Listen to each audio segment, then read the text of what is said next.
Alors, rebonjour. Excusez-nous, pardon, j'ai eu un petit problème pour l'activation de mon micro. Normalement, c'est réglé, Doka. Alors, tout de suite, on va continuer avec le docteur Khelfi. Il a fait une pause de 5 minutes, Bark. On va continuer. Les gens qui ont demandé l'enregistrement, malheureusement, on ne peut pas l'envoyer tout de suite parce que لازم حتى تخلص إن شاء الله la formation. ومن بعد نديرو le PC va faire la conversion. Alors, ça sera pas pour tout de suite, mais بصح ان شاء الله رانا حنحطوهم كامل في la plateforme. ما تقلقوش كامل هذه formations اللي درتوهم par visioconférence, vous allez les trouver inchallah d'ici la fin de l'année inchallah sur la plateforme du ministère de la Santé, de la direction de la formation. راهي en cours inchallah. Alors pour les gens qui ont demandé les documents, pardon, les communications Monsieur Dr Khelfi, alors on va essayer de les envoyer, bien sûr avec sa permission, dans la fin de la formation. Merci. Dr Khelfi, vous êtes avec nous. Activez votre micro, s'il vous plaît. Oui, ça très bien. Vous êtes très bien. Alors, s'il vous plaît, avant de commencer votre communication, il y a Madame Awas, elle va nous rejoindre dans un petit moment. Elle s'excuse, elle va nous rejoindre juste après votre communication. Maintenant, elle va nous rejoindre maintenant ou là? Non, juste après votre communication. Elle ne veut pas vous interrompre. Allez-y, juste après le débat, elle va vous rejoindre. Elle va nous rejoindre, Inch'Allah, à distance. Très bien, très bien. Donc, Dr Khelfi. Merci beaucoup, Madame Sarti. Donc, on va commencer on va faire la deuxième présentation qui s'intitule Détermination des paramètres du stress oxydant au laboratoire. Mirfash alaykoum, le stress oxydant, c'est un sujet qui a fait face dans plusieurs maladies, qui a fait surface, dans plusieurs maladies, notamment des expositions aux drogues ou aux substances toxiques. Donc, le stress oxydant, on a trouvé, il est impliqué dans plusieurs maladies. Il a été, comment dire, mis en évidence dans plusieurs maladies, notamment Alzheimer, Parkinson, le diabète, tout ce qui est stress oxydant est mis en jeu de pratiquement toute maladie ou même exposition aux toxiques. D'où l'intérêt de déterminer les paramètres du stress oxydant au laboratoire, parce qu'ils sont d'une utilité très importante et ça va être, comment dire, le futur des laboratoires, non seulement de toxicologie, mais également de biochimie. Donc, parce que c'est les labos qui ont, comment dire, la capacité à faire ce genre de paramètres ou de marqueurs biologiques. Certains d'entre eux se font déjà dans certains bilans, par exemple le bilan inflammatoire, mais la plupart ne sont pas utilisés en pratique clinique. Mais ils vont venir dans le temps. Donc là, maintenant, comme on veut dire, donc dès maintenant, il faut s'attendre à ce que dans un futur proche, qu'il y ait ce genre de paramètres au laboratoire lorsqu'ils seront, bien sûr, Inch'Allah, standardisés. C'est toujours le problème de standardiser tel paramètre et de connaître la capacité d'un paramètre à donner une valeur pronostique vis-à-vis d'une maladie, thérapeutique, voire même diagnostique. Alors, on va commencer cette présentation en exposant un peu son sommaire qui va traiter, on va commencer par une définition, les principales espèces réactives de l'oxygène. ERO, ça veut dire espèces, c'est les acronymes. Réactifs, c'est un acronyme, c'est les initiales de espèces réactives de l'oxygène. Les sources de ces espèces réactives de l'oxygène, les effets délétères des espèces réactives de l'oxygène. Nous allons voir par la suite le système antioxydant. Heureusement, notre corps est armé. Il peut lutter contre ces espèces réactives de l'oxygène qui vont oxyder tout ce qu'il voit autour d'elles. Donc, ces systèmes d'antioxydants, c'est comment dire un système protecteur. Mais s'il est défaillant, là, on peut s'attendre à des dégâts considérables. Les conditions pathologiques dans lesquelles le stress oxydant est impliqué, comment on arrivera bien sûr au vif du sujet, comment évaluons-on le stress oxydant, quelles sont les applications du bilan du stress oxydant en pratique clinique et on finira par une conclusion et perspective. Donc, définition, premièrement, c'est quoi le stress oxydant? Stress oxydant représente l'incapacité pour l'organisme de se défendre contre l'agression des espèces réactives d'oxygène en raison de la perturbation de l'équilibre entre les espèces réactives de l'oxygène, les radicaux libres, et le système antioxydant, qui est représenté par les vitamines et certains enzymes. D'accord? Donc, s'il y a une rupture de cette harmonie ou de cette balance, on peut s'attendre à des dégâts ou des maladies chez le patient. Et ça peut arriver, bien sûr, lors d'une exposition à des toxiques. Notamment, vous avez les toxiques, il y a plein de toxiques qui peuvent induire un stress oxydant chez le patient. Vous avez l'arsenic, l'alcool, l'alcool éthylique, je parle, l'alcool. Tout ça peut induire un stress oxydant chez un patient. D'accord? Donc là, c'est un schéma qui représente un peu quelques espèces réactives de l'oxygène qui peuvent être retrouvées chez un patient. Sachez que ces espèces réactives de l'oxygène, on peut les trouver chez n'importe quel individu, qu'il soit malade ou pas, mais leur concentration, lorsqu'ils dépassent un certain seuil, peuvent créer des dégâts. Nous pouvons citer l'oxygène singulier, l'anion superoxyde, l'eau oxygénée, H2O2, peroxynitrite, HOCl, et le plus puissant et le plus toxique des espèces réactives de l'oxygène est le radical hydroxyle. D'ailleurs, si vous voyez bien, le schéma, les issues, les transformations finales des espèces réactives de l'oxygène tombent sur le radical hydroxyle. D'accord? Donc, ça, c'est un schéma des espèces réactives de l'oxygène. Quelles sont leurs sources? Alors, nous avons des sources enzymatiques et des sources non enzymatiques, dans notre corps, bien sûr. Les sources enzymatiques, c'est le complexe enzymatique mitochondrial que vous connaissez. Dans la mitochondrie, surtout la chaîne respiratoire. C'est la chaîne respiratoire peut produire des espèces réactives de l'oxygène, mais cette production est contrôlée par le système antioxydant. Vous avez également des enzymes du processus inflammatoire, notamment la NADPH oxydase, la myéloperoxydase, la NO synthase. Tout ce que vous voyez ici peut être analysé au laboratoire. Il y a ceux qui sont déjà analysés, tels que le glucose, mais les autres peuvent être aussi analysés au laboratoire comme marqueurs d'exposition ou comme marqueurs de déséquilibre du stress oxydant. Nous avons également les enzymes de l'acide arachidonique, nous avons le système cytochrome P450, l'axanthine oxydoréductase, plein d'enzymes. Et nous avons également une source non enzymatique telle que l'adrénaline, l'autoxydation de l'adrénaline, qui est le neurotransmetteur que vous connaissez, l'autoxydation de l'homocystine, l'autoxydation du glucose. Alors, dès que je vous ai dit le diabète, il y a un diabète hyperglycémie, le glucose, quand il est autoxydé, peut créer un stress oxydant chez le malade et créer des dégâts, des complications que vous connaissez. Une part d'elle est provoquée par le stress oxydant. Donc, quels sont les dégâts qui peuvent être engendrés par les espèces réactives de l'oxygène? Bien sûr, les espèces réactives de l'oxygène, là où elles voient une substance, elles l'oxydent. Dans la cellulose caïne, les lipides peuvent être oxydés, les acides nucléiques et les protéines. Donc, et même les glucides peuvent être oxydés. Nous avons quelques marqueurs, quelques substances qui peuvent être engendrées lors d'une exposition, lors d'une attaque oxydante sur les lipides. Nous avons le MDA, malondialdéhyde, le 4-HNE, le LDL oxydé qui est maintenant très souvent utilisé en analyse en bilan cardiovasculaire. Les isoprostanes, c'est très utilisé aussi, mais surtout en laboratoire de toxicologie. D'accord? Nous avons également l'attaque des acides nucléiques, ça veut dire le génome, l'ADN de l'individu, et le marqueur le plus utilisé, c'est le 8-hydroxyde des oxydes guanosine. Et l'action sur les protéines, nous pouvons faire l'analyse de l'oxydation des groupements thiol des protéines et également la production, la génération des groupements carbonés. Nous allons voir comment on va analyser tous ces paramètres. D'accord? Alors, quel est le système antioxydant qui va nous protéger contre les effets néfastes des espèces réactives de l'oxygène? Nous avons un système enzymatique et non enzymatique aussi.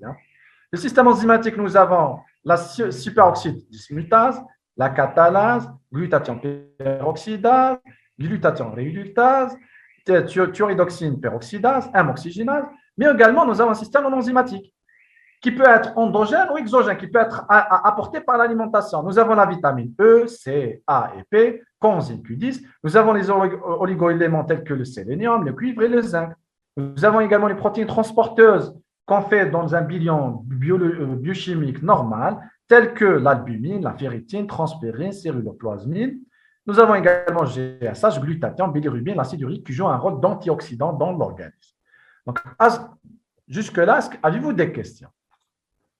Parce que ça va devenir de plus en plus sérieux.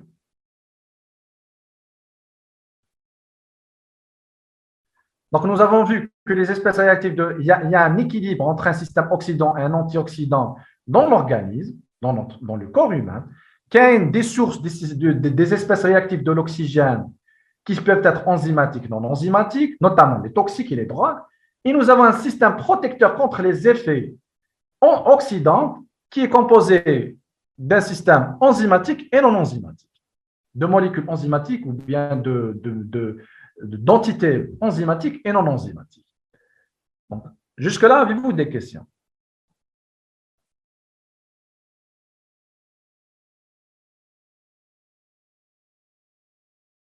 Oui.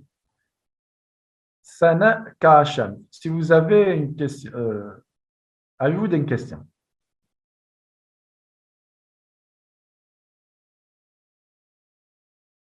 Apparemment, il n'y a pas de questions. Il n'y a pas de questions. Donc, on peut continuer. Qu'est-ce que ça veut dire stress oxydant? Comme je vous ai dit, un stress oxydant, vous avez dans votre corps, le corps humain, il y a plusieurs substances.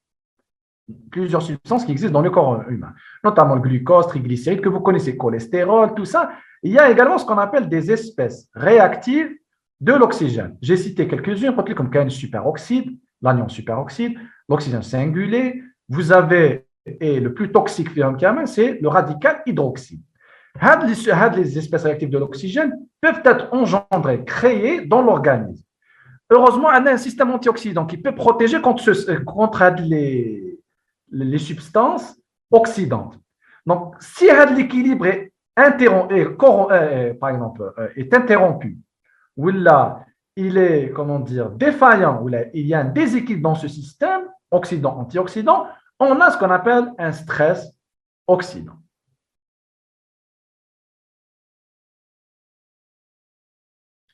Le stress, il y a un autre mot qui est le stress qu'on utilise, c'est un mot commun, c'est dans كل ça c'est un stress psychique, mais il peut être à l'origine d'un stress oxydant sur le plan biologique. Il faut faire la distinction entre les deux. Un stress psychique, ça veut dire par exemple, il a des examens, ou là, il a des soucis de vie, ou là, il est stressé. Ça c'est un stress psychique, mais peut se manifester par un stress oxydant sur le plan biologique.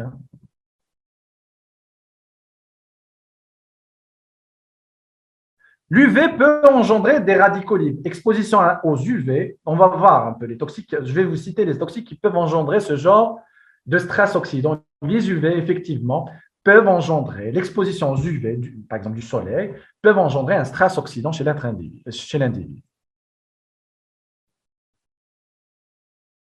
Quoi encore? Il n'y a pas de question, on peut continuer. Donc,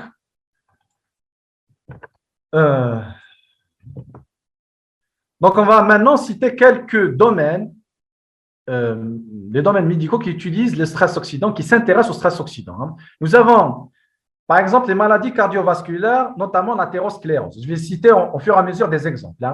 L'athérosclérose dans les maladies cardiovasculaires. Les maladies cancéreuses, tous les cancers. Tous les cancers, on a pu identifier la composante stress oxydant dans leur pathogénèse. Maladies neurodégénératives, je vous ai cité l'Alzheimer et le Parkinson. Ces deux maladies peuvent être soit initiées ou là, comment dire, compliquées par le stress oxydant. Les néphropathies, par exemple, le syndrome néphrotique. L'infertilité, bien sûr, l'infertilité par excellence chez l'homme, aussi bien chez l'homme que la femme, et beaucoup plus chez l'homme. On incrimine de plus en plus le stress oxydant dans ce genre de situation, conditions pathologiques. Le diabète aussi, je vous ai dit, le glucose, lui-même peut être source d'espèces réactives de l'oxygène. Les maladies inflammatoires que vous connaissez, les maladies infectieuses, maladies chez les prématurés aussi, et les expositions toxiques, comme les UV, l'arsenic, l'alcool éthylique, le chrome aussi. Toutes ces substances peuvent engendrer un stress oxydant. Et autres. Par exemple, dans la schizophrénie, chez certains patients qui sont atteints, par exemple, par la schizophrénie, on peut détecter un stress oxydant élevé chez eux. Donc, maintenant, on arrive au vif du sujet. Après ces éléments, après l'exposition de tous ces éléments, on va un peu parler comment peut-on analyser ce stress oxydant au laboratoire. Alors, on peut le faire de différentes manières. On a la méthode où on peut quantifier ces espèces réactives de l'oxygène une par une. Chaque espèce de réactif de l'oxygène, on va la doser. Nous pouvons aussi quantifier les marqueurs d'oxydation. Ça veut dire les marqueurs indirectement. On peut connaître s'il y a un stress ou il y a production des espèces réactives d'oxygène quand on dose les cibles. Par exemple, les lipides, lorsqu'ils sont atteints par les espèces réactives de l'oxygène, ils vont produire, par exemple, le MDA 4-HNE. Si vous dosez les isoprostanes, si vous dosez ces marqueurs, vous avez une idée, est-ce qu'il y a ou pas production ou non production des espèces réactives de l'oxygène. Donc, on fait ce que vous voulez, un dosage indirect ou une interprétation indirecte d'un stress oxydant chez un individu. On peut quantifier le système antioxydant, les paramètres du système antioxydant tels que les vitamines, les enzymes, on peut les doser, que nous avons vu tout à l'heure, on peut les doser et donc avoir une idée sur le stress oxydant. Et enfin, on peut faire une détermination du statut général du stress oxydant. D'accord? Donc, la question ici est la suivante. Si vous dosez, par exemple, hein, dans les espèces réactives de l'oxygène, par exemple, on va prendre un exemple, l'oxygène singulier. Est-ce que vous pouvez dire, et là, c'est une question que vous pouvez répondre, hein, est-ce que vous pouvez dire qu'il y a stress oxydant? À votre avis, vous dosez un seul élément ou un seul paramètre du stress oxydant. Et si vous dites non, et c'est la bonne question, la bonne réponse, pourquoi? Pour quelle raison? Vous pouvez m'écrire. Hein? On peut attendre une minute pour voir vos réponses.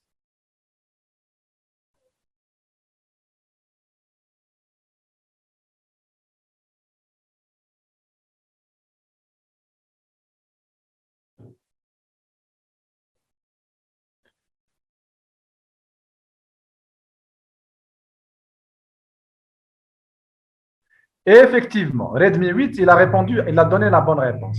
Ce n'est pas en dosant un seul paramètre, par exemple l'oxygène singulier, que vous pouvez dire qu'il y a un stress oxydant parce qu'il y a d'autres paramètres, des dizaines, voire des vingtaines de paramètres à doser. Comme je vous ai dit, le stress oxydant est représenté par une balance. Il faut doser tout pour avoir une idée est-ce qu'il y a ou pas un stress oxydant. Imaginez, vous avez le superoxyde, l'anion superoxyde est très élevé, qui est une espèce réactive de l'oxygène, et en même temps, vous avez le système antioxydant, par exemple, la catalase est élevée. Il n'y a pas un stress oxydant parce que les deux sont élevés. Donc, il y a un équilibre. L'équilibre est toujours gardé et toujours préservé. Donc, il n'y a aucun problème. Donc, il faut doser les deux. Il faut doser le système oxydant, qui est représenté par les espèces réactives de l'oxygène, et le système antioxydant, pour dire qu'il y a ou pas un déséquilibre. Hein. Et on va voir maintenant comment on fait. Et d'où l'intérêt de faire une détermination globale ou générale du stress oxydant. On va voir comment on le fait. On va commencer par la quantification des espèces réactives de l'oxygène. Hein. Donc, les espèces réactives, je vais aller très rapidement. Je ne vais pas détailler les techniques. Je vais détailler les techniques là où on a besoin, vraiment. Hein. Parce que si on commence à détailler les techniques, ça va prendre beaucoup de temps. Le détail, vous pouvez consulter, vous avez une idée. J'ai mis les points les plus importants du principe de la technique.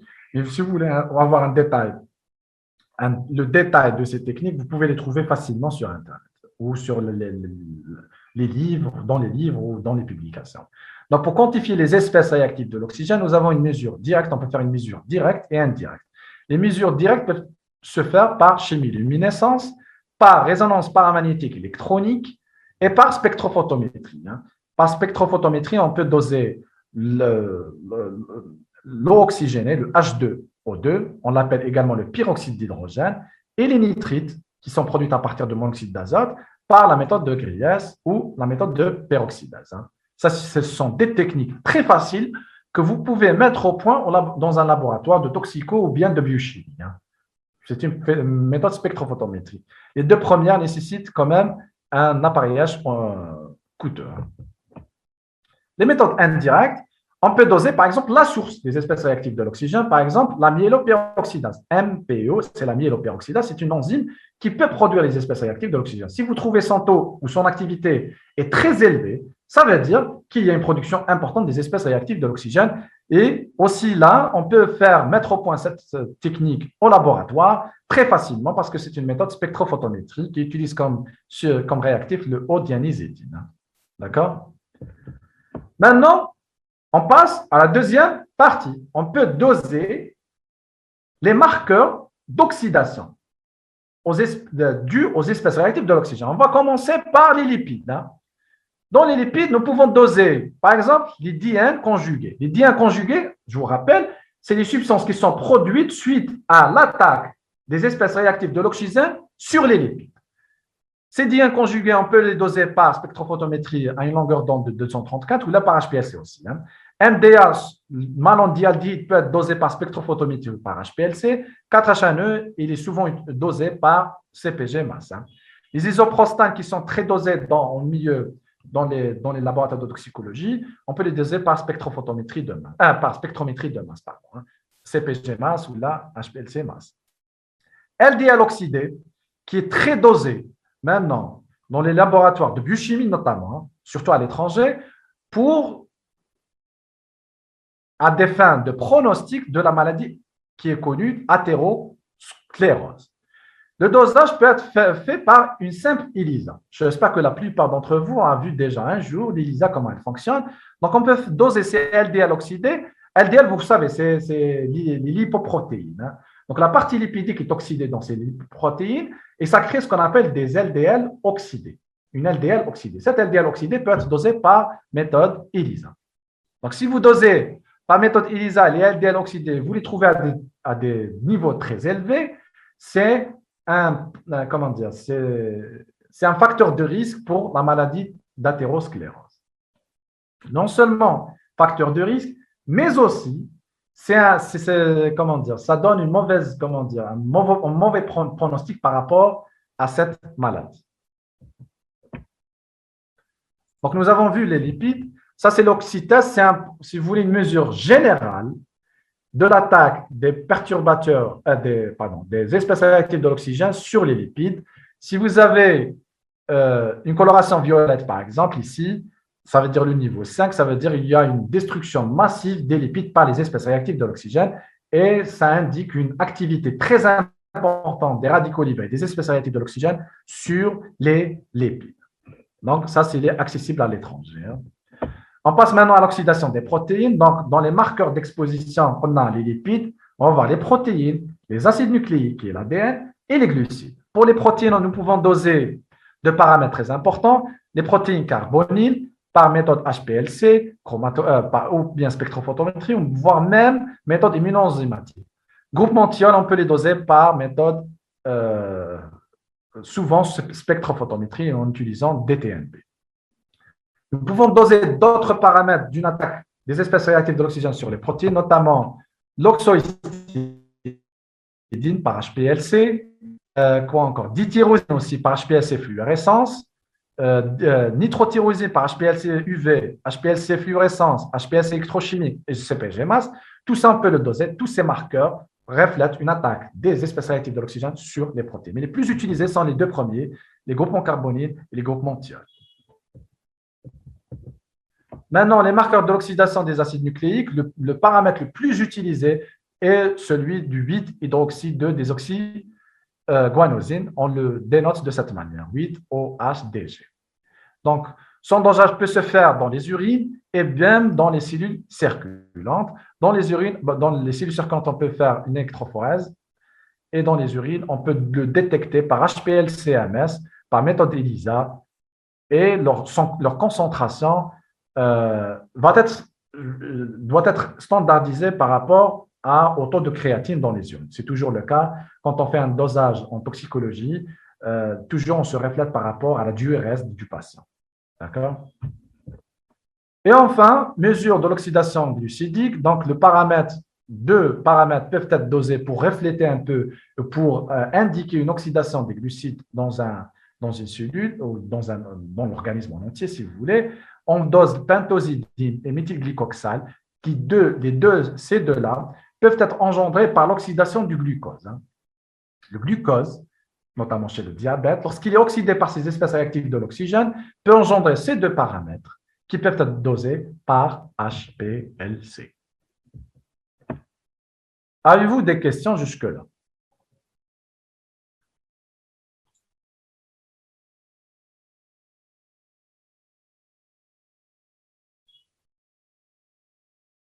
Avez-vous des questions? Donc, nous avons vu comment doser les espèces réactives de l'oxygène, comment doser ou quantifier l'oxydation des lipides, les protéines et l'acide nucléique, les acides nucléiques et les glucides. Quels sont les paramètres et quelles sont les méthodes utilisées pour leur dosage. Et souvent, vous allez voir, quand vous allez revoir cette présentation, vous allez vous rendre compte que ces paramètres peuvent être dosés facilement dans les laboratoires. Certains d'entre eux se dosent facilement, sauf qu'il y a un problème de standardisation ou d'acceptation de ces paramètres en pratique clinique, mais ça va venir.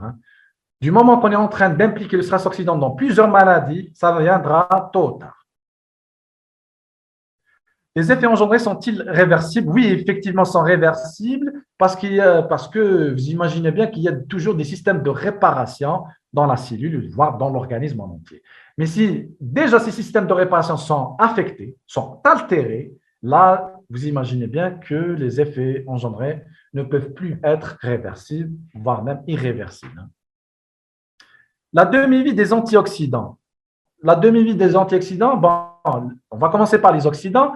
Leur demi-vie est très courte, est très, très courte.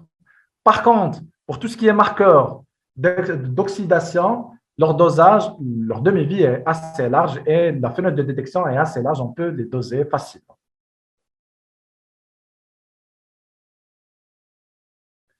Des conseils sur l'alimentation, s'il vous plaît, à éviter. Bon, on va voir.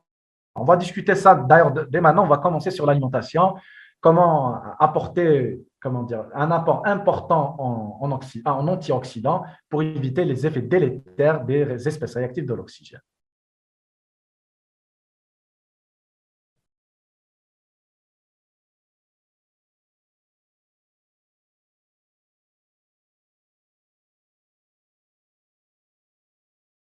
Y a-t-il des questions où je peux continuer? Donc, apparemment, il n'y a plus de questions. On peut continuer. Donc, en arrivant, après avoir vu le dosage des espèces réactives de l'oxygène, dosage des marqueurs d'oxydation, maintenant, on va voir dosage des paramètres du système antioxydant. On va commencer par les enzymes antioxydantes, notamment la superoxyde dismutase.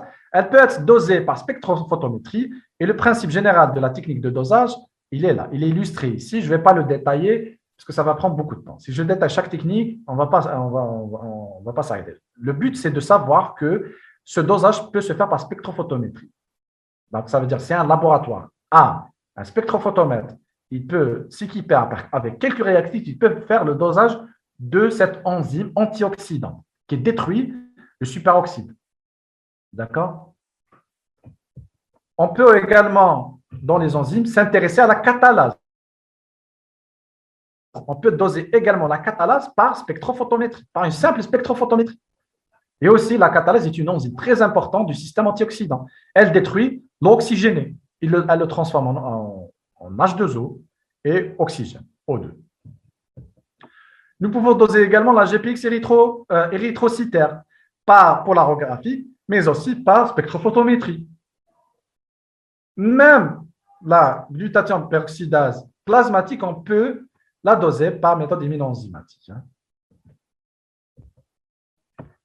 Maintenant, les vitamines. Le système antioxydant fait des entités enzymatiques et des entités non enzymatiques. Les entités enzymatiques, on a superoxyde dismutase, on a aussi la catalase, on a également glutathione peroxydase. Pour les vitamines antioxydantes les plus connues sont la vitamine C, A et E.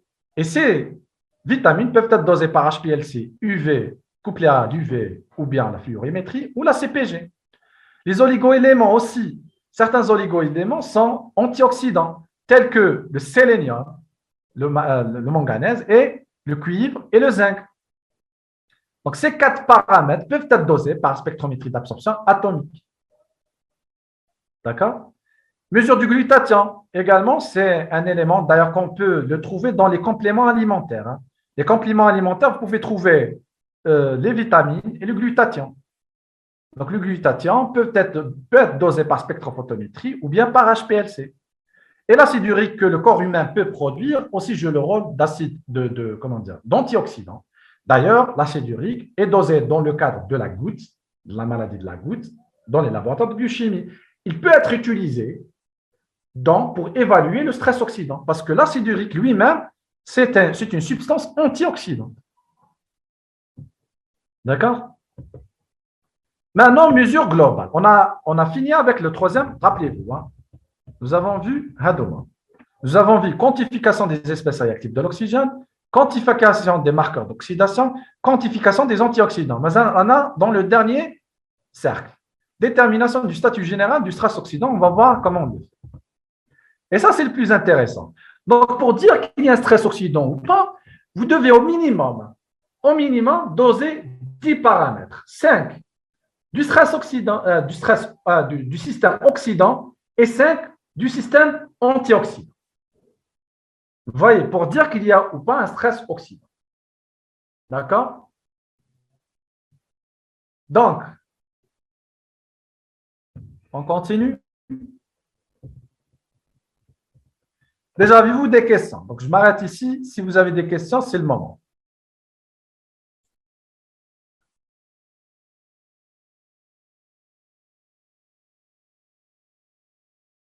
Il y a une question, le peroxyde d'hydrogène, c'est un oxydant, mais il est nécessaire pour nettoyer certains. D'ailleurs, c'est l'accent qui est utilisé pour détruire la leishmaniose, le peroxyde d'hydrogène. Mais vous n'allez pas vous injecter avec le peroxyde d'hydrogène parce que vous allez mourir. Si vous injectez le peroxyde d'hydrogène dans votre sang, vous allez mourir hein, parce qu'il va oxyder tout. Donc, c'est vrai, pour une application sur la peau, on est d'accord, mais si vous l'ingérez, vous aurez des dégâts dans votre corps. Où sont réalisées ces analyses en Algérie et seront réalisées, Inch'Allah, dans un futur proche. Parce que ça a commencé à l'étranger et donc, je vous ai dit, comme ça a fait, donc d'ici peu de temps, il y aura ce genre d'analyse en Algérie. D'ailleurs, certains d'entre eux se font. L'acide urique, il est fait dans le laboratoire de biochimie. L'albumine, ça se fait. Comme je vous ai montré, l'albumine rentre dans le système antioxydant. La ferritine et autres. Hein.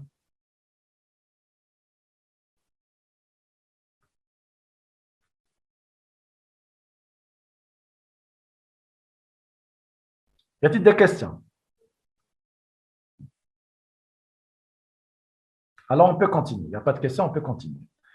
Donc, maintenant, le dernier paramètre, ça c'est le plus intéressant, c'est d'avoir une idée générale sur le stress oxydant en dosant plusieurs paramètres. Donc, ça c'est permis par la mesure du statut antioxydant total, ce qu'on appelle SAT. SAT, c'est statut antioxydant total. C'est l'acronyme, hein, ou les initiales, si vous voulez, statut antioxydant total.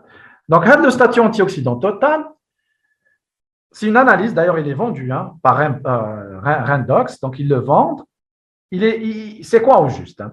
Ce système de dosage nous permet d'avoir une idée sur le système antioxydant total de l'organisme, d'un individu.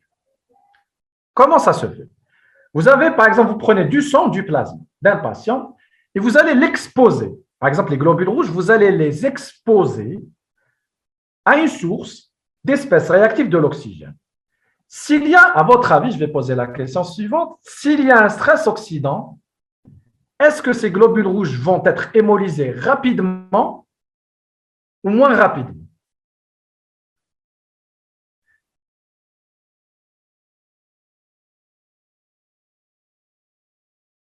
Je répète la question. Vous prenez du patient, par exemple, le sang, vous faites une centrifugation et vous prenez le culot globulaire. D'accord? Le culot globulaire, vous allez l'exposer à une source in vitro. Vous-même, par exemple, vous allez l'exposer à l'oxygène. L'oxygène est en contact avec les globules rouges. Par exemple, ces globules rouges, si elles ont un système antioxydant performant, est-ce qu'elles vont être hémolysées rapidement ou moins rapidement? On va dire performant. Hein. Est-ce que c'est rapide ou lent?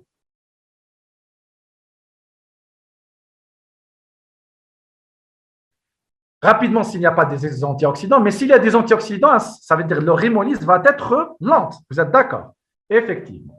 Chez un patient qui a un stress oxydant, si vous prenez des globules rouges, par exemple, et vous les mettez en contact avec le peroxyde d'hydrogène, ça va prendre, on va dire, 10 secondes pour qu'il y ait une hémolyse des cellules globulaires. D'accord? Ou là, des globules rouges. Par exemple, si un individu sain, vous prenez le prélèvement sanguin, vous prenez les globules rouges par la suite, et vous les exposez au peroxyde d'hydrogène, ça va prendre plus de temps. Pourquoi? Parce que ces globules rouges sont équipés d'un système antioxydant performant. Ça va prendre, par exemple, 20 secondes. Donc, ça, c'est une idée générale sur le système antioxydant total d'un individu.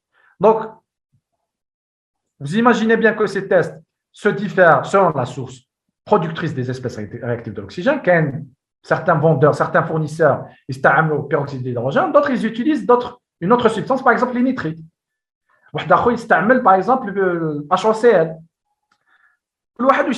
Donc, ces systèmes diffèrent des espèces réactives de l'oxygène. Des cibles biologiques, il y a un système qui requiert l'utilisation, par exemple, des globules rouges. Ils utilisent le plasma. Également, système de détection. Par exemple, par la suite, le paramètre de détection pour nous, c'était l'hémolyse. Pour d'autres, ils peuvent utiliser un autre paramètre de détection, spectrophotométrie ou chimiluminescence. D'accord? Donc, voici un peu, je vais vous montrer un peu les techniques qu'ils utilisent. Dans le plasma, on va mettre en contact un système in vitro générant des espèces réactives de l'oxygène avec une cible qui est le plasma. La destruction oxydative est suivie en fonction du temps par spectrophotométrie ou luminescence. Le temps de latence avant le démarrage d'oxydation de la cible sera directement proportionnel à la quantité d'antioxydants présente dans d'antioxydants présents dans le plasma. D'accord? Donc, ça, on l'a expliqué. Le temps nécessaire, plus le temps est élevé, plus le système antioxydant est performant. Voici quelques techniques, je ne vais pas les détailler, le principe des techniques pour avoir une idée sur le statut antioxydant total. Dans les globules rouges, nous avons vu comment on met en contact un système in vitro générant des espèces réactives de l'oxygène avec les globules rouges.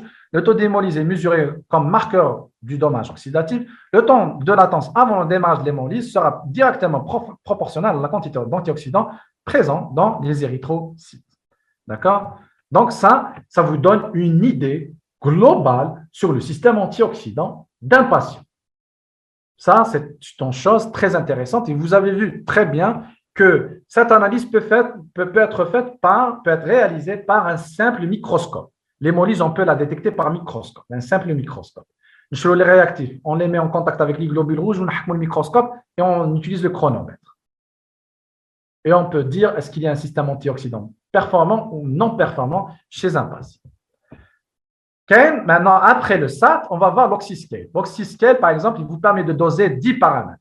Comme on voit là, 5 du système oxydant et 5 du système antioxydant pour avoir une idée sur le stress oxydant chez un patient. Si vous êtes dans la zone verte, ça veut dire absence du stress oxydatif ou stress oxydant chez ce patient. Zone orangée, ça veut dire le stress oxydant est modéré. Zone rouge, ça veut dire que le stress oxydant est très, très important. D'accord? L'oxyscale est vendu aussi. Il peut être acheté très facilement. On peut faire, là, c'est un peu c'est le domaine de la recherche, mais je le dis pour dire que j'ai mis les méthodes génomiques et protéomiques pour rendre un peu la présentation parfaite, complète et tout ça. Donc, c'est la raison pour laquelle je l'ai mis. On peut aussi avoir une idée sur le stress oxydant en faisant des analyses du génome, du protéome, en utilisant des puces d'ADN, de la PCR. Voilà, c'est des techniques un peu très performantes pour avoir une idée sur le stress oxydant. Les examens complémentaires, comme je vous ai dit, certains paramètres du stress oxydant sont très accessibles au laboratoire. Par exemple, le bilan martial, fer libre, transférine, ferritine, ça se fait facilement au laboratoire. Le bilan inflammatoire, notamment le dosage de l'albumine. L'albumine, sur le plasmine, tout ça, CRP, les paramètres rentrent dans le stress oxydant puisqu'elles jouent le rôle d'antioxydant. D'accord? Avez-vous des questions jusque-là, avant d'entamer les applications?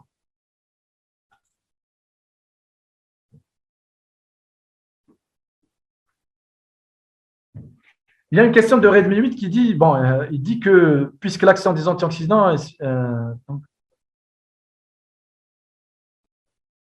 Redmi 8, je n'ai pas compris la question. Vous pouvez-vous reformuler la question?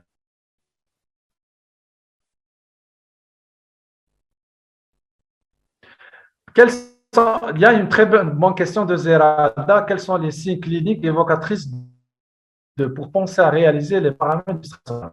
Il y a pas quelque chose de visible. S'il y a une clinique, hein. Vous avez quelqu'un qui a l'Alzheimer ou Parkinson, par exemple. Hein. Il voulait savoir est-ce que le stress oxydant est en train d'aggraver la situation de ces patients. Et vous voulez savoir, le médecin veut savoir est-ce qu'on peut prescrire l'oxydant à ces patients-là. Il faut qu'il fasse un bilan du stress oxydant. C'est aussi simple que ça. Si vous êtes devant une exposition toxique ou devant une maladie, vous pensez à un stress oxydant. Surtout si cette maladie est intimement liée au stress oxydant. J'espère que j'ai répondu à la question. D'autres questions?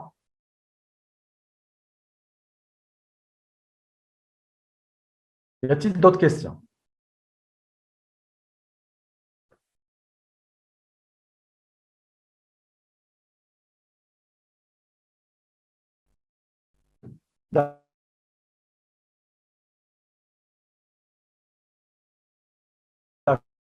Continue. L'application, donc on rentre maintenant et on va en plus répondre. Quel est l'objectif? Pourquoi on fait le dosage du stress oxydant? On peut le faire comme objectif diagnostic, pronostic et thérapeutique. Diagnostic, ça veut dire diagnostiquer une maladie. Vous pouvez utiliser les paramètres du stress oxydant pour diagnostiquer une maladie, carrément. Mais pas seulement eux. Hein. On ne peut pas, à partir des paramètres du stress oxydant, dire qu'il y a une exposition, par exemple, à l'arsenic. Pour dire qu'il y a une exposition à l'arsenic, il faut doser l'arsenic.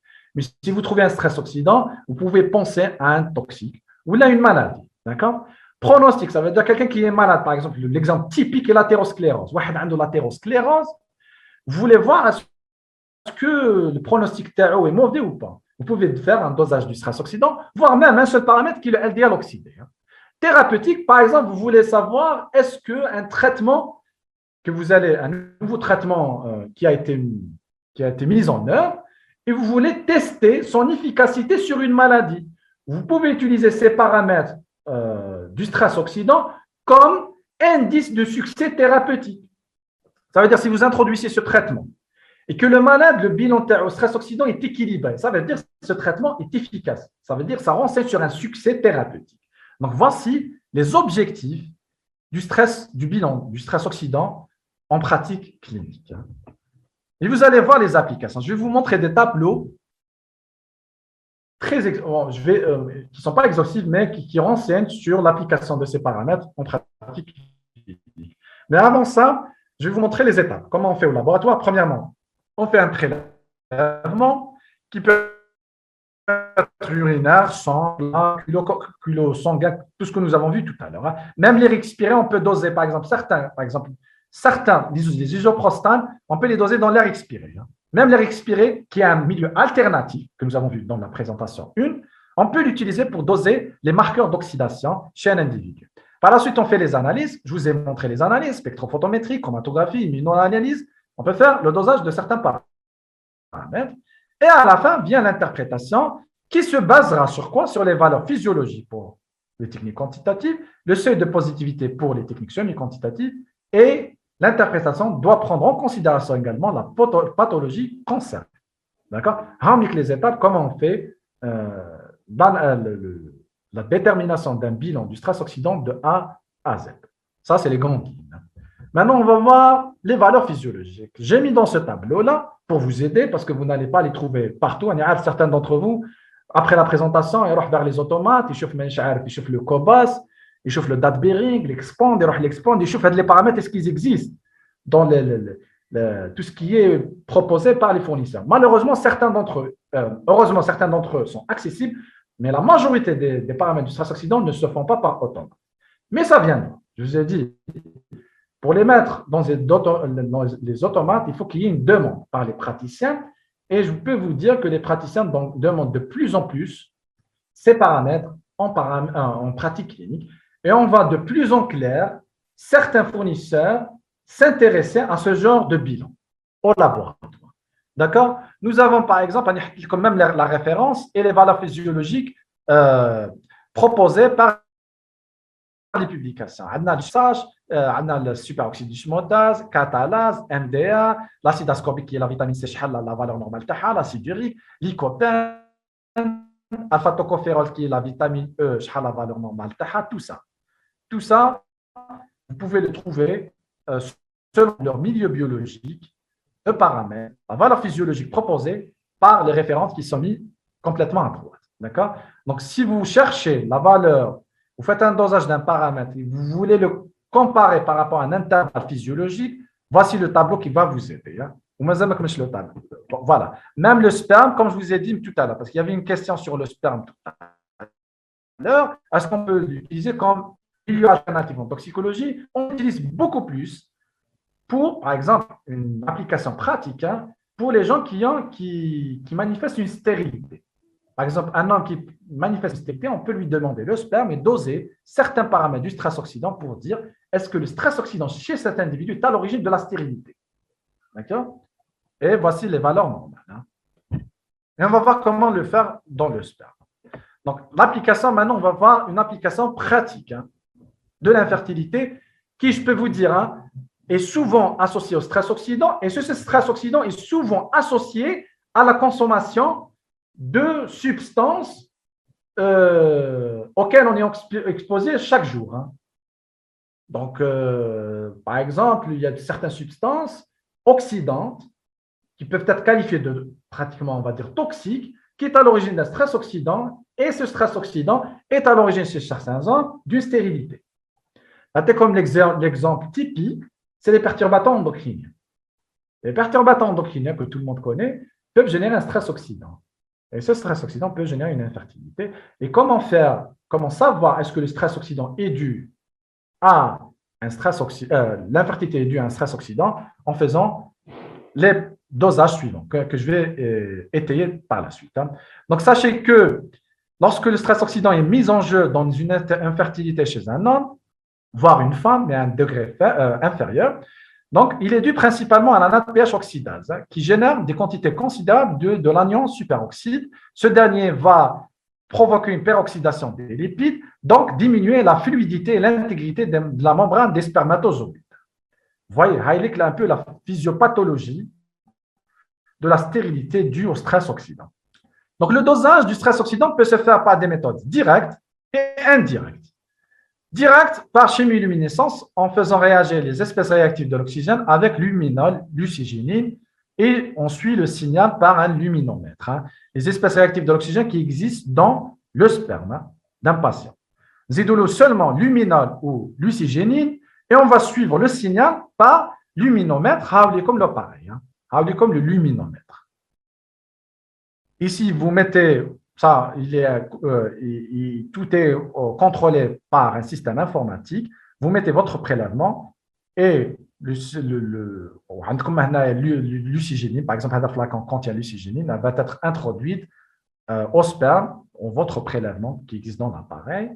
Et après, la chimiluminescence qui émane de cette réaction, du contact entre la lucigénine et les espèces réactives de l'oxygène, va émettre une lumière. Cette lumière, si elle est très intense, ça veut dire qu'il y a un stress oxydant important dans le sperme. Si elle est faible, ça veut dire que le stress oxydant est très faible et probablement l'infertilité n'est pas due aux espèces réactives de l'oxygène. D'accord? Nous pouvons faire également évaluer chez ces patients-là le statut antioxydant. Par exemple, très simplement, vous mettez en contact le sperme avec l'évaluation du statut antioxydant que nous avons vu tout à l'heure. On a quelques marques, on a Trolox, Chromogène, il y a plusieurs marques hein, pour faire ce genre d'analyse. Hein. Ou bien à la fin, qui est le plus performant, l'appareil le plus performant maintenant pour évaluer le stress oxydant dans le sperme, c'est l'estimation du potentiel redox en utilisant le système Mioxis. Le système Mioxis a un cutoff de 1,36 mV par 10 puissance 6 spermatozoïdes. Ça, vous mettez le sperme là dans l'appareil va introduire votre échantillon à l'intérieur et votre système va évaluer par exemple, le potentiel redox dans votre sperme et va vous donner un signal. Ce signal, s'il est supérieur à 1,36 millivolts par 10 puissance 6 spermatozoïdes, ça veut dire que le stress oxydant est élevé dans ce sperme et probablement ce stress oxydant est à l'origine de l'infertilité. S'il est inférieur à ce seuil, ça veut dire que le stress oxydant est faible et très probablement l'infertilité n'est pas due au stress oxydant. Donc voilà, donc là j'ai mis un tableau où vous pouvez voir chaque paramètre.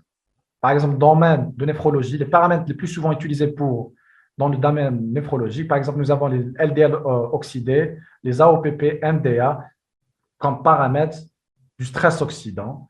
Et vous pouvez les utiliser dans les conditions pathologiques telles que l'hémodialyse, syndrome néphrotique et l'hémodialyse.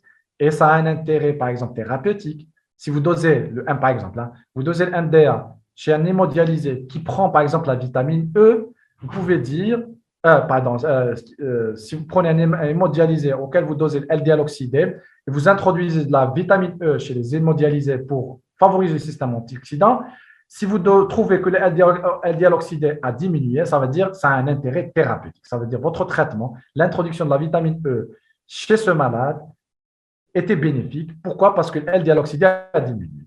Et là, je vous ai montré chaque paramètre et pour chaque maladie. Qui est le paramètre? Si vous avez, là, pourquoi j'ai mis ce tableau? Si vous n'avez pas les moyens de faire, par exemple, 10 paramètres du stress oxydant et vous voulez faire seulement un ou deux paramètres, il faut cibler le paramètre par rapport à la pathologie. Là, comme les hémodialysés ou les latéroscléroses, c'est beaucoup plus LDL oxydé, ont un intérêt thérapeutique. Si vous prenez, par exemple, l'appendicite et vous faites le dosage du thiol, un apport diagnostique pour cette maladie, et ainsi de suite. Et ce tableau pourra vous aider dans plusieurs domaines. Quand il y a la cancérologie, il y a plusieurs domaines. J'ai exposé plusieurs domaines et la valeur du paramètre par rapport à cette pathologie. Alors, avez-vous des questions avant de donner la conclusion? Aïti Mouched va me poser la question, est-ce que les stupéfiants peuvent engendrer un stress oxydant? Bien évidemment, bien évidemment. Bien évidemment, les drogues peuvent engendrer du stress oxydant.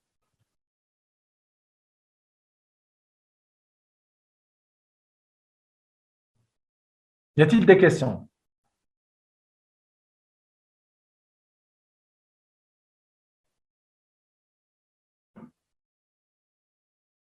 Ah oui, alimentation, merci de me rappeler. Donc, s'il y a un conseil que je peux vous donner par rapport au stress oxydant et comment lutter contre un stress oxydant chez un malade, donc la meilleure façon, c'est de contrôler son alimentation.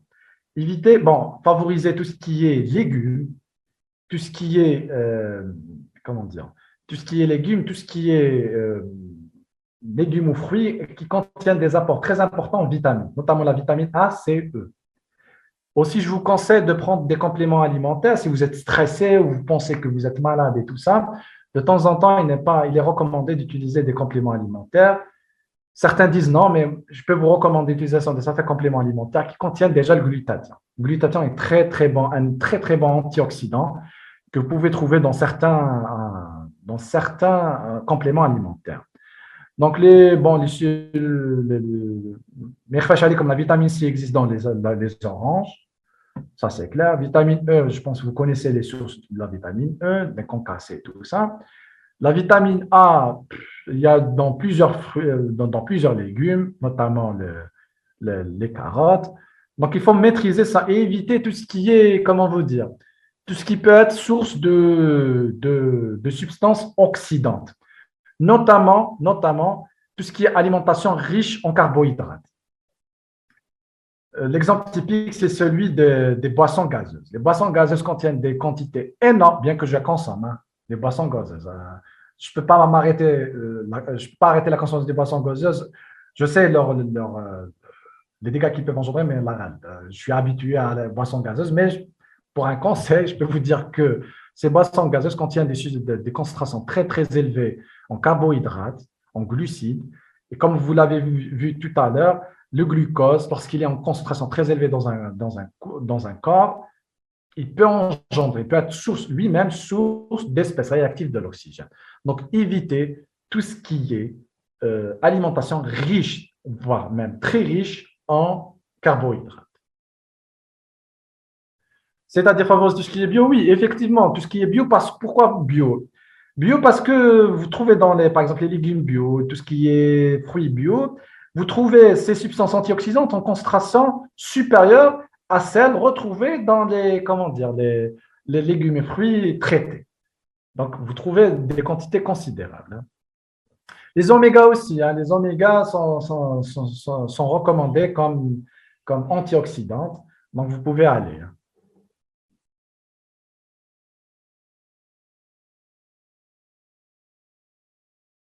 Bon, les OGM, les organismes génétiquement modifiés, bon, heureusement en Algérie, il n'y a pas les OGM. Donc ça, c'est à l'étranger qu'on modifie un peu l'alimentation, les fruits et légumes génétiques. Les plantes qui produisent ces fruits et légumes sont modifiés génétiquement et probablement peuvent avoir des conséquences sur la teneur des substances antioxydantes. Ça, c'est à vérifier en tout cas. Ça, c'est à vérifier. En tout cas, la chose que je peux vous dire, si vous connaissez quelqu'un, et ça c'est souvent le cas, cette condition pathologique qui explose en Algérie, dans plusieurs pays, qui est l'infertilité, vous pouvez conseiller à ce genre d'individus ou patients de maîtriser leur alimentation, voire même aller vers les diététiciens qui peuvent leur conseiller, leur donner des conseils par rapport à leur alimentation.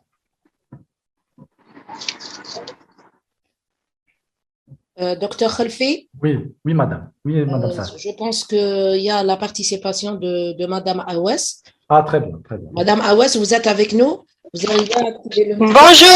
Bonjour tout le monde. Est-ce que vous m'écoutez bien? Oui, très bien. Marhaba bik. Bien. Allah yisselmek. Merci Madame Safti. Merci Docteur Khalfi. Yatek saha pour votre intervention si riche, si enrichissante toujours. Toujours Allah يبارك. On actualise nos données MAC en matière de toxicologie, mais plus. Moi, je vois maintenant, nous avons fait même un virage vers tout ce qui est diététique et nutrition. Yatek saha. D'ailleurs, même on a fait pour que le public le sache, on a même assurer une formation au niveau de l'INP pour l'ensemble des formateurs laborantins de santé publique dans tout ce qui est stress oxydatif par rapport à tout ce qui est stupéfiant, drogue, analyse et diagnostic biologique. Ça a été fait, ça fait 2 ans de cela. Yatek Saha, Dr Khalfi avait participé à former l'ensemble des formateurs à l'échelle nationale des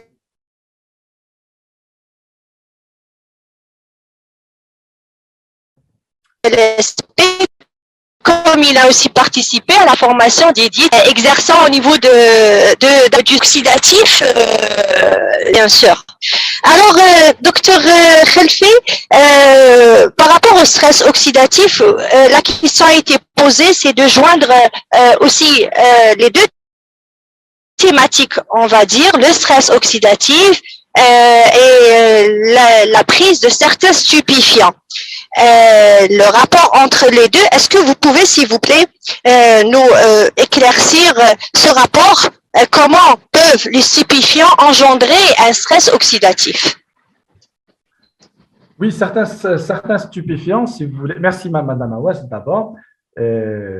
Donc, certains stupéfiants, si vous voulez, dans leur métabolisme, subissent un métabolisme oxydoréducteur.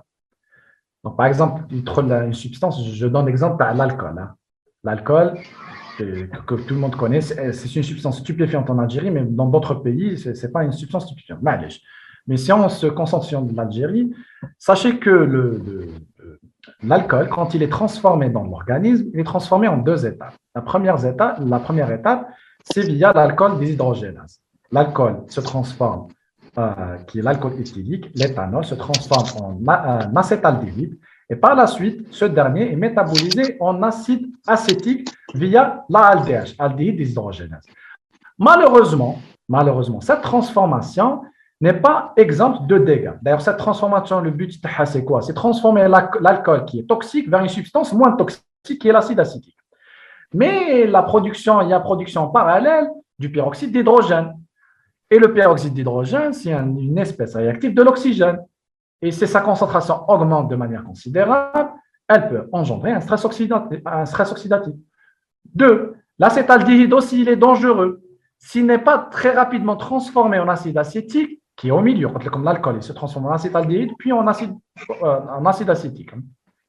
L'acétaldéhyde, s'il n'est pas transformé rapidement en acide acétique, il peut oxyder des protéines, voire même des lipides. Et ça va créer une peroxydation lipidique, une oxydation des protéines qui aura des dégâts ou des effets néfastes sur la cellule. Et si on va sur le plan global du corps humain, ça peut engendrer tout un stress oxydant.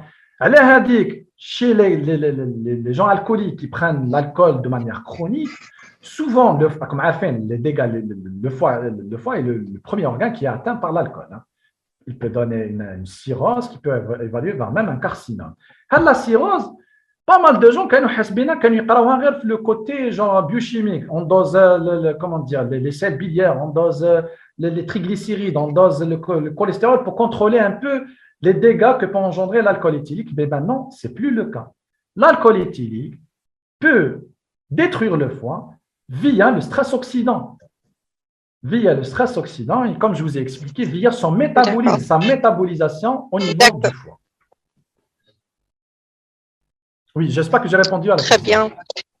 Oui, tout à fait, c'est très clair. Par rapport à tout ce qui est antioxydant pris en alimentation ou pris par une supplémentation, c'est ce qui n'est pas recommandé. Vous l'avez bien dit, il faudra avertir quand même les professionnels de santé par rapport à ce point. Il faudra toujours, vous l'avez bien dit, moi je le confirme et je le redis par rapport à la détoxification de notre corps et par rapport à la prise de compléments.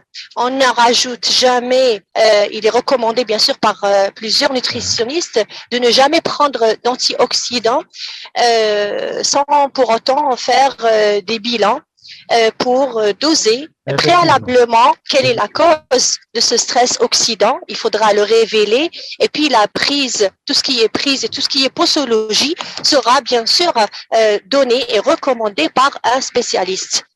Parce qu'on a peur, n'est-ce pas? Selon l'âge, selon l'activité physique, etc., selon le mode alimentaire de la personne, etc. Donc là, il faudra aussi faire attention. Alors, monsieur, moi, je reviens maintenant à tout ce qui est, à la première thématique, à tout ce que vous avez communiqué, présenté par rapport aux drogues. Docteur Khelfi, oui.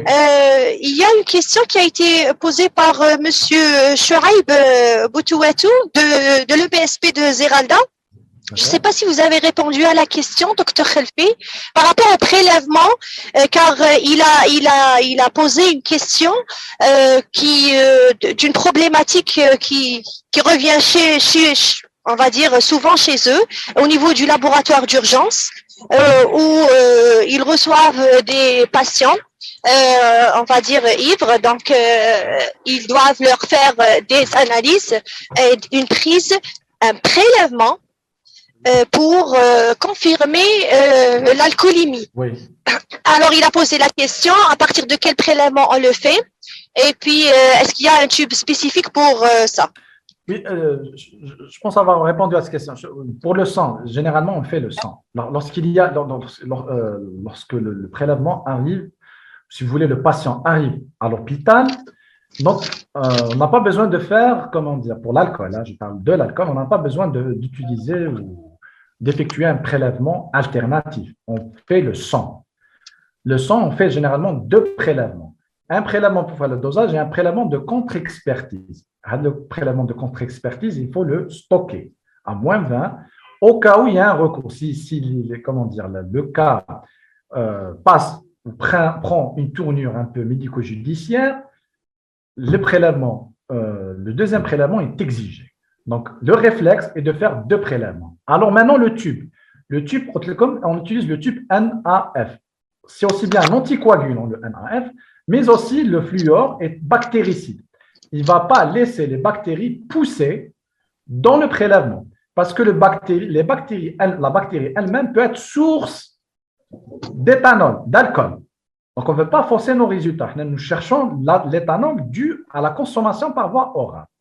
Alors, d'autres recommandations aussi, quand on fait le prélèvement sanguin, on n'utilise jamais comme antiseptique, on n'utilise jamais l'alcool. Parce que l'alcool, si vous utilisez l'alcool et après vous allez prélever pour doser l'alcool, ça ne sert à rien. Tout à fait. L'alcool que vous avez trouvé peut être dû à l'alcool que vous avez utilisé pour décontaminer la zone le site de prélèvement. Ça, c'est les modalités de prélèvement, si vous voulez, en urgence, quand on fait un dosage de l'alcool éthylique dans le sang. D'autres prélèvements, comme je vous ai dit, d'autres prélèvements d'alcool éthylique, en post-mortem, par exemple, on peut faire l'humeur vitrée. Je l'ai expliqué. On peut faire d'autres prélèvements aussi, par exemple, les urines. Les urines, on peut chercher le métabolisme de l'alcool éthylique qui est l'éthylglucurone. Donc voilà. J'espère avoir répondu à la question. Très bien. Inch'Allah, remarque, sinon vous nous faites un retour, Monsieur Boutouato. Alors, une question qui me tient à cœur, Dr. Khalfi. Juste une dernière chose. Si vous voulez faire le dosage, je sais que la CPG n'est pas accessible pour tout le monde. Ils peuvent l'envoyer, puisqu'ils sont à l'ouest, ils sont à Zeralda. Ils peuvent envoyer le prélèvement au CNT, qui est à Del Ibrahim. Ils peuvent leur rendre le résultat très facilement, voire même la police scientifique si ça prend une tournure judiciaire. Médico-judiciaire, c'est la police scientifique. Donc, d'après ce que j'ai compris, est-ce que j'ai bien compris, l'analyse ne se fait pas dans le cadre d'urgence au niveau des EPSP, sinon au niveau des EPH. Elle peut se faire. Ils ne sont pas épiqués. Pardon, ils sont pas équipés par la CPG. C'est ça le problème. Non, ils peuvent faire le prélèvement. Est-ce qu'il existe un rapid test pour ça, Dr. Khalfi, en Algérie? Oui, c'est au CNT, le Centre national de toxicologie à Del Ibrahim. La CPG existe, ils font le dosage. Dans un cadre médical. Des tests rapides. Des tests rapides. Non, même un test, mais je suis rapide, un test de confirmation, carrément. Un test CPG. D'accord. هذوك les éthylotests اللي حضرت عليهم اليوم et tout ça, les éthylotests généralement à l'étranger, je parle de l'étranger, je pense ici مازال شويه, ils utilisent ce qu'on appelle des dragueurs éthylotests, c'est même des éthylotests. Ils soufflent dans le truc, ils soufflent dans le tube هذاك, وهذاك le tube nous peut orienter à peu près sur la concentration qui existe dans l'air expiré. S'il est positif, il faut faire, c'est un test rapide, il faut faire une confirmation au laboratoire. S'il est négatif, il peut libérer le conducteur. Pour le conducteur, allez-y, prenez votre route, ça y est. À chaque fois, on fait un test de confirmation pour chaque conducteur suspect. D'où l'intérêt des milieux alternatifs et des tests rapides qui peuvent se faire dans les voies publiques. Très bien. Alors, une question par rapport à notre profession. Nous sommes des laborantins de santé publique. On fait face chaque jour au niveau des différentes paillasses de biochimie et surtout d'anatomocytopathologie, n'est-ce pas? On fait face, même en microbiologie, on fait face à on travaille avec des réactifs puissants, toxiques, qui souvent induisent des dégâts, on va dire, de santé chez nos professionnels de santé. Alors, comment peut-on se protéger? Est-ce que il faudra doser et voir l'état, on va dire notre statut par rapport au stress oxydatif lorsqu'on fait chaque 6 mois le bilan de la médecine de travail, le bilan de contrôle? Est-ce que il faudra pas penser à doser? Vous savez, Dr. Khalfi, le xylène formol, ce sont nos réactifs numéro 1 utilisés au niveau des laboratoires. Est-ce qu'il ne faudra pas quand même avoir une veille sur cela? Effectivement, ce problème est, est soulevé dans plusieurs pays, à l'étranger, même en Algérie.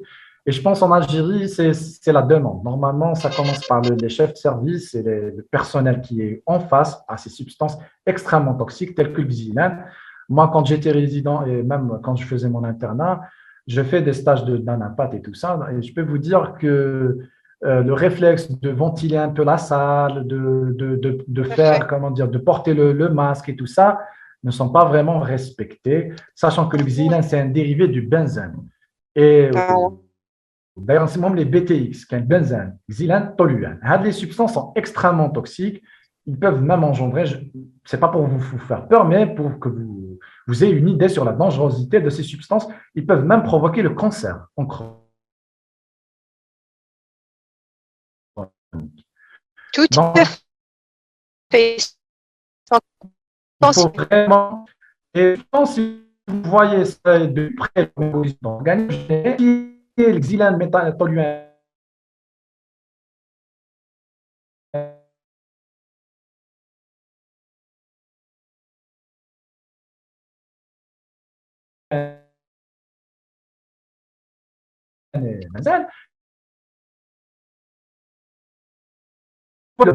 étrangers, ils ne sont pas bien que je vois, mais ils font le dosage de ces substances, le xylène, chez ces patients de manière périodique. Par exemple, chaque 6 mois, voire une année, chez ces patients, chez ce personnel médical. Ils passent chaque 6 mois ou une année, ou là, inversement, ils vont vers la médecine de travail, on les prélève et on voit leur taux d'imprégnation toluène. On voit leur taux d'imprégnation toluène. Est-ce que c'est un taux critique ou pas? Et s'il est critique, il faut vraiment demander à ce que les mesures préventives soient strictement respectées. Oui, bien sûr, il faut les respecter. Donc, en termes d'aération. Ce sont des dépistages. Ce n'est pas des dépistages, c'est un dosage carrément. C'est un dosage semestriel qui fait partie du bilan préventif, on va dire, du bilan de contrôle. Semestriel, c'est ça. C'est un bilan périodique qui est suivi au niveau de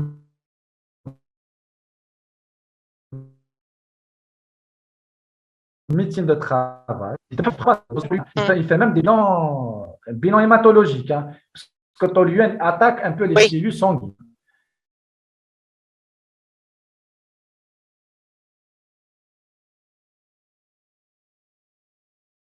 Il faut créer des animaux, il va travailler ce qu'il va faire. Le toxicologique, c'est un bilan de confirmation. Il va doser le toluène lui-même. Il y a un certain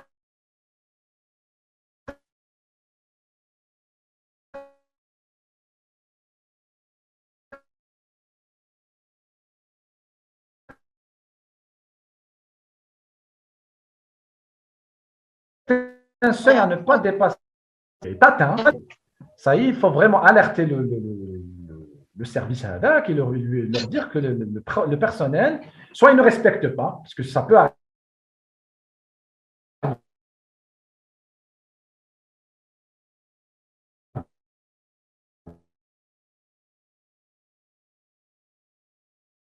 Soit le personnel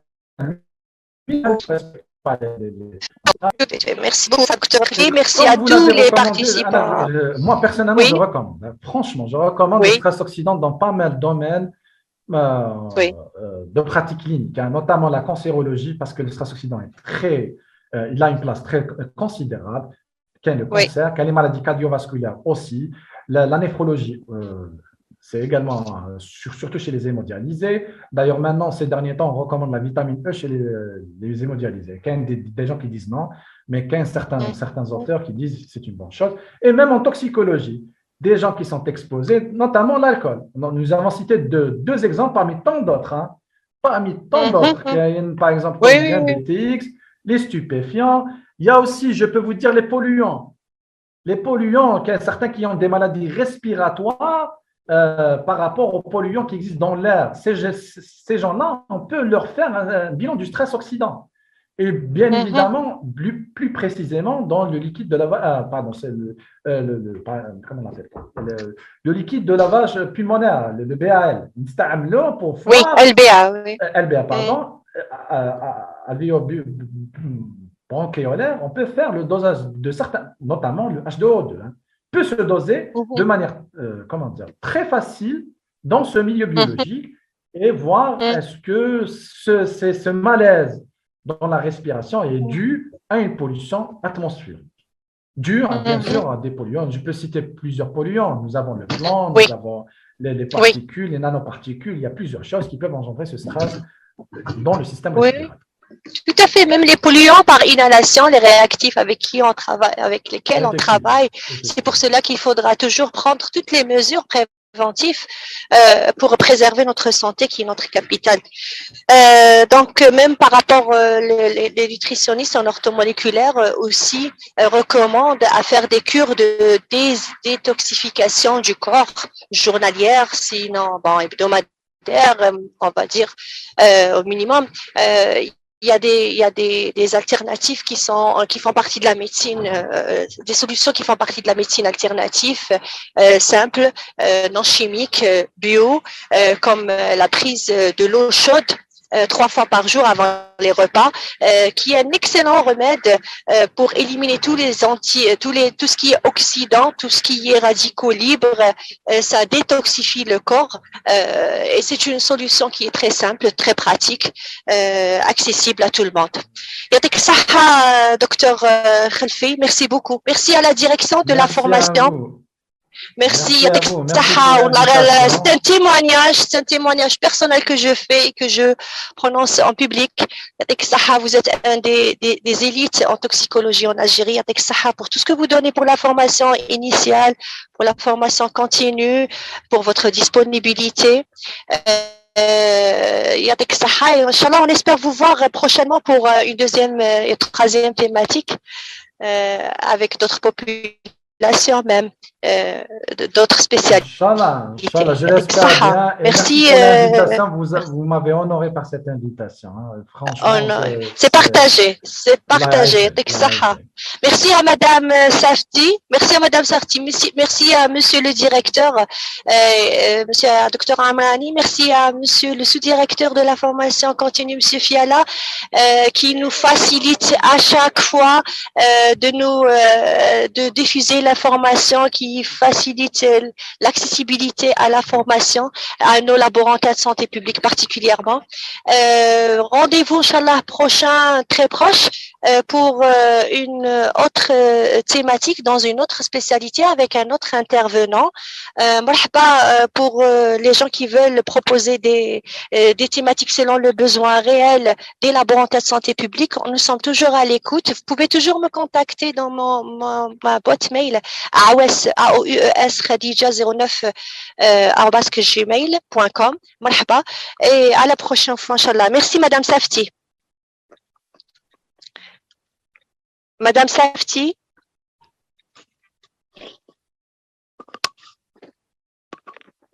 Oui, Madame Awas, je suis avec vous. Nous avons clôturé et je suis à la porte pour Dr Google. Merci. Merci beaucoup, merci Dr Khalfi, merci pour tous les participants, merci pour leur interactivité, c'était très intéressant. Moi aussi, j'ai suivi pratiquement comme la formation. Ya'tikum saha. Alors, Inch'Allah, on vous donne un autre rendez-vous, Inch'Allah, pour d'autres sessions de formation. Merci beaucoup, merci à tout le monde. Madame Awas, merci beaucoup. Vous êtes le point focal les laborantins au niveau de la direction de la formation. Merci beaucoup. Yatikum saha Kamel. Au revoir. Bonne journée à tout le monde. Merci, au revoir. Merci, au revoir, bonne journée. Docteur Khalfi, merci beaucoup. Au revoir, au plaisir. Merci Madame Safti, merci, c'était très agréable. Hein. Merci, au revoir. Beaucoup.